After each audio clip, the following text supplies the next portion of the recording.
Hello again, Steve here with another few minutes of talking about what potentially could be very important. As some of you know, I've been involved with public speaking for a number of years, and what I've found in talking to people is one of the things that's in common with people who get involved with public speaking training is that they lack confidence. And after a while, it appears as though somebody who's a really good speaker, who's experienced, more so than I must say, but somebody who's really polished in it, they look like they're very confident people. But as it turns out, a lot of them are rather introverted and have not always been that way. So I want to talk today a little bit about confidence and how it's actually related to faith. Ah, come on, Steve, you're not going to tell us about some religious stuff again, are you? No, actually, it's interesting. I like words, as some of you know, and I looked up this word confidence a couple of days ago. And in an etymology dictionary, what I found is that there's two components to it, right? There's the con, right, which in its etymology from the Latin means with. So the rest is fidens. And it's interesting because it said a bunch of things, and then it said in brackets, see faith.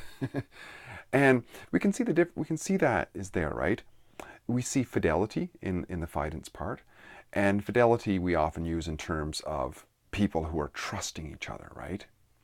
And we can see that word trust show up in reference to faith as well, right? Because if we talk about the comments that some people will make sometimes, have a little faith, won't you? That things are going to turn out okay. They might as well say, have a little confidence, have a little trust that things are going to turn out okay. So we see how they're related, right? And also, with couples, we can see trust and faithfulness are often used synonymously.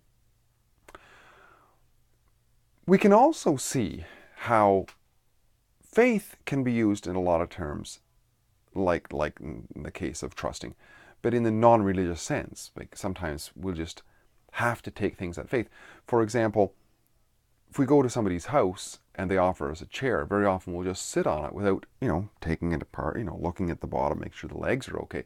Because we have this confidence that by just looking at it from experience, that we trust the chair.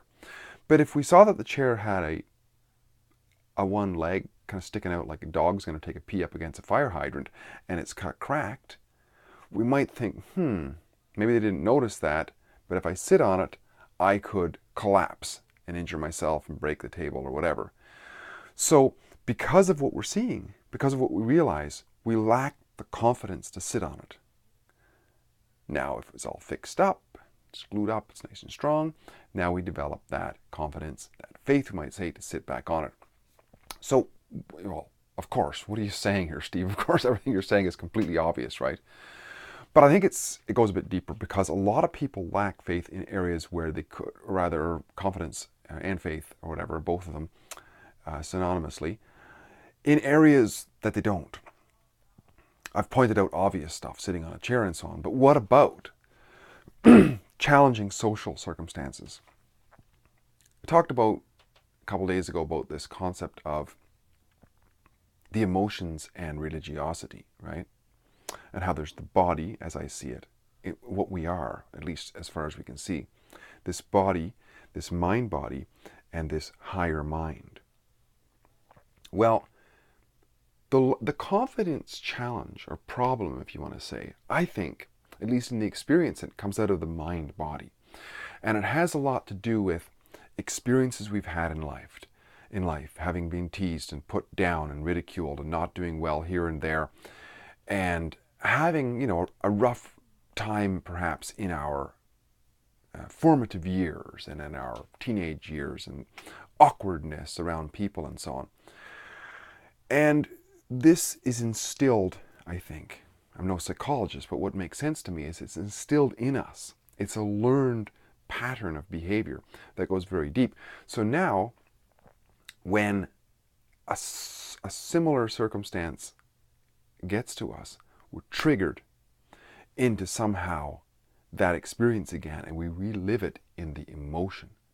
We get nervous, our body can shake, our trouble speaking, and we can get sweaty palms and just be very awkward in social circumstances. And this is one of the reasons why people join public speaking clubs like Toastmasters is so that they can practice and hopefully be able to get over that and overcome that social fear reaction, that lack of confidence. And to me, what makes sense is if you have the body on one side and this higher mind on the other side, and in between the mind-body, where the emotions emanate from, if we are to practice putting ourselves in those awkward circumstances and using the rational mind to say, okay, yes, if I have a mind-body reaction to an alligator in the Everglades and when I'm in my boat, potentially jumping out of my boat, that is a valuable use for it. And there's nothing wrong with how things are going on, but it's being able to use the mind to discern whether this is legitimate or not, right? If we were kids and we were being teased a lot, say for example, then there's not really any real need to bring that back. It's there. It's a pathway of reaction that we have to certain social circumstances.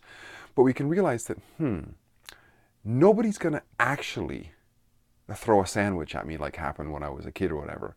And nobody's going to actually ridicule me when I stand up in front of a Toastmasters club. We can get that rationally, right? We can say it. We understand it. But we get up there, it's still the same hole, right? To some extent. But what we do is we get involved and we make the mind drive the body to get up there and do it, and we do that over and over again, what we do is we begin to build new neural networks that then affect the mind-body, because if we could see ourselves, this mind-body, as a bag of influences, right? And for many years, in our formative years, if it was being filled up with experiences which drove unwanted emotional reactions, then those are still there. It's like a hard drive where things never really get erased.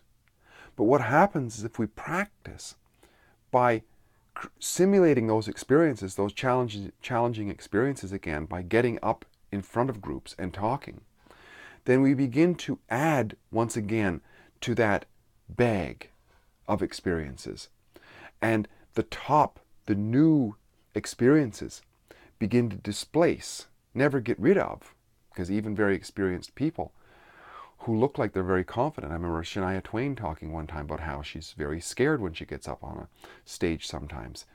Probably not as scared as she used to be, but she still has that coming back. So that bag of experiences is still simmering in there with experiences in the mind-body that create unwanted emotions. But they can be seen as a motivation in a way. They can give us that little bit of an edge to make sure that we're prepared enough and so on. So there is a positive to them. But if they debilitate us, I think we have to work on it if we want to be more confident. And I think public speaking, or any kind of a public presentation, or any kind of a social interaction, be it even just getting used to going up and talking to people, saying hello to people in elevators, bumping into people on the street and saying hello, at the till, saying, oh, isn't that a beautiful blouse you've got on, in a nice way that is not hitting on somebody. But anytime we get into the habit of consciously, you see, because the mind-body to me is like a subconscious, but we also have this conscious mind, and if we can make decisions to make an action, right, make a mental decision to drive the body to say something and to behave in a certain way, then with practice over time, we begin to change the reaction within the mind-body, so that and what that feels like and looks like is greater confidence and greater faith, right? Just like when we saw that chair, we had that legitimate reason to be doubtful about it. But once it's all fixed up, we can feel it's nice and strong, then we have the faith again. And it's a little bit more complicated than that, social interaction, because I think evolutionarily, social interactions were extremely important and very detailed and very complex, right? More complex than just looking at a chair. So it takes a while. And of course, if we understand, however, you might have been alive for 30, 40, 50 years, 20 years or whatever, if many years that bag of experiences was getting filled up with things that were causing a low level of confidence, then it can't just be changed overnight. It takes a lifestyle of consciously making decisions to go in a certain way with the body, to make the body speak, make the body act, and so on. And hopefully with the help of others. That's why speaking clubs are so great, because you have that support network of people who are going through something similar. And also, in speaking, I was reading somewhere recently that public speaking is one of the greatest phobias known to mankind, and it's second only to the fear of snakes, I think, of all things. And some people are quite scared of spiders too. But it is a great, and of course, the fear of snakes is probably a good reason. I mean, there's very venomous snakes, right? But I haven't heard of anybody get bitten by a venomous snake when they were doing a public speech, unless of course they were doing a demo with props using poisonous snakes.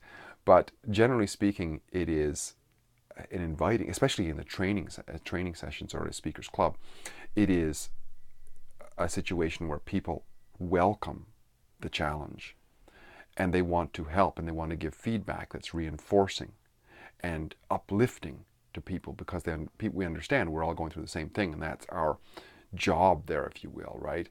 To help to move people to a greater level of confidence.